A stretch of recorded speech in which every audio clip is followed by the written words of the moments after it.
శిల్పి చెక్కుతున్నంతసేపు నిన్ను నేను చెక్కుతున్నంతసేపు ఆ తరువాత అంటారంతా నిన్ను దేవుడని నేను అంటరాని వాడిని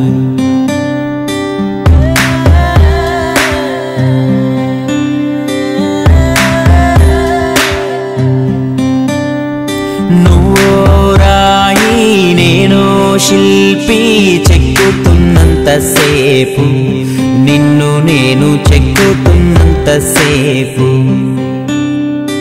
ఆ తరువాత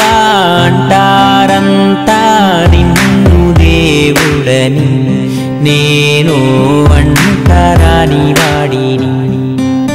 నీ గర్భగుడినే కట్టేటప్పుడు నేను పెద్ద మేస్తిరి అది పూర్తయ్యాక లోనకొస్తా ఉంటే నన్ను బయటికి తోస్తీవి